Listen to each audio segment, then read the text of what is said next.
तुम्हाला उमेदवारी जाहीर केली, या संदर्भात आपलं मनोगत सांगा. सर्वप्रथम मी राष्ट्रवादी काँग्रेसचे आदरणीय नेते अजित पवार साहेब असतील, तटकरे साहेब असतील, अण्णा बनसोडेजी असतील आणि दत्तात्रय मामा भरणे असतील आणि शहर अध्यक्ष संतोषबाबू पवार असतील, यांच्या सर्वांच्या मनापासून आभार मानतो की यांनी मागील 9 वर्षांपासून सातत्याने मी जनतेतील जे कार्य करत आहे त्या कार्याचा लोखाजोगा बघितला, सर्वे बघितला आणि त्यातून जो उमेदवार निवडून येण्याची ताकद ठेवतो अशा उमेदवाराला सन्मानाने बोलवून तिकीट देऊन आज उमेदवारीचा अर्ज दिला आणि हा जो विश्वास माझ्यावर टाकला, मी निश्चित सांगू शकतो की प्रभाग 4 मधील सर्व 4 उमेदवार राष्ट्रवादी काँग्रेसचेच लागतील, घड्याळच लागेल. आपल्या प्रभाग 4 मध्ये वडार समाजांची जिथेही म्हणजे नागरिक राहतात त्यांच्यामध्ये आता सध्याला एक 3 गट पडल्यासारखे झालेले आहेत. एक विनायक अण्णा बिटकरकडे आहे, दुसरा तुमच्याकडे, तिसरा बंटी एनपुरेंकडे आहे. हा समाज जो आपला विखुरलेला आहे त्यांना एकजूट करण्यासाठी तुम्ही आता काय करसाल, पुढची काय पावले? सध्या परिस्थितीत जर तुम्ही म्हणाल तर मला अजून माहिती नाही कोणी कोणी उमेदवारी दाखल केलेली आहे, परंतु राष्ट्रवादी काँग्रेस तर्फे माझी उमेदवारी एबी फॉर्म भरून झालेला आहे. त्यामुळे वडार समाजातून सध्या परिस्थितीत एकच उमेदवार मला दिसतोय. दुपारी 3 नंतर चित्र स्पष्ट होईल की वडार समाजातून किती उमेदवार आहेत आणि निश्चितपणाने मी सांगू शकतो की वडार समाजाला योग्य चेहरा, योग्य उमेदवार हे माहिती असून सर्वच्या सर्व समाज एकत्रितपणे राहून जरी 2 उमेदवार असले तरी त्यांच्या विचाराने निश्चितपणे मतदान करते. अशी आपण काय जादूची कांडी फिरवली की लगेच तुम्हाला उमेदवारी जाहीर करण्यात आली? नाही, जादूची कांडी अशी काय नसते. लक्षात घ्या, तुम्हाला वेळ द्यावा लागतो, त्याग करायला लागतं.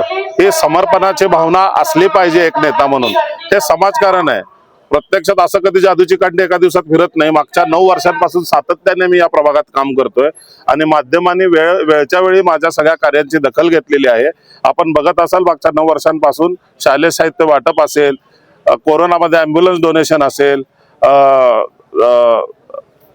भोजन, जनता भोजन असेल किंवा नाईट कॉलेजमध्ये व्यवस्थापन केलेलं असेल किंवा दहीहंडी, तुम्हाला माहिती असेल सोलापुरातील सर्वात एक प्रसिद्ध दहीहंडी.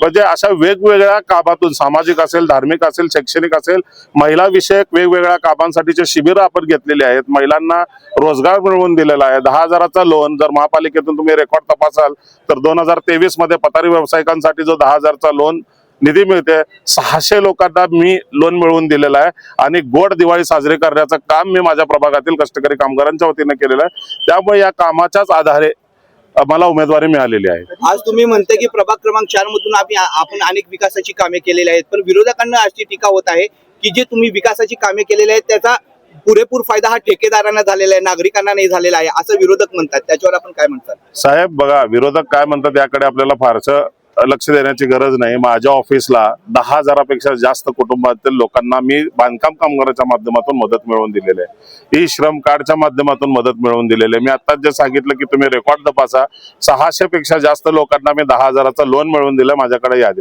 हे मग नागरिकच आहेत ना, हे ठेकेदार नाहीत. आणि माझा हा वर्ग कष्टकरी कामगार वर्गाचा आहे, ज्यांचा विश्वास माझ्यावर आहे. आजही मी लोकांचं हे सगळं काम, मग सिव्हिल हॉस्पिटल असेल, बांधकाम कामगार असेल, ई श्रम कार्ड असेल, अशा सगळ्या वेगवेगळ्या शासकीय योजना लोकांपर्यंत पोहोचवण्याचं काम प्रामाणिकपणाने करतोय. आपण पहिले काँग्रेसमध्ये होता, नंतर बीजेपी मध्ये, नंतर आता परत राष्ट्रवादीमध्ये आला. लोकांची एक दिशाभूल होत आहे. लोकांनी तुम्हाला का म्हणून स्वीकारावं सध्या? सर्वप्रथम मी सांगतो, काँग्रेसमध्ये सगळ्यात जास्ती काळ मी घालवलाय. 9 वर्षांपेक्षा जास्तीचा काळ काँग्रेसमध्ये गेलेला आहे आणि मी भाजपमध्ये प्रवेश न करता इच्छुक म्हणून फॉर्म भरलेला आहे.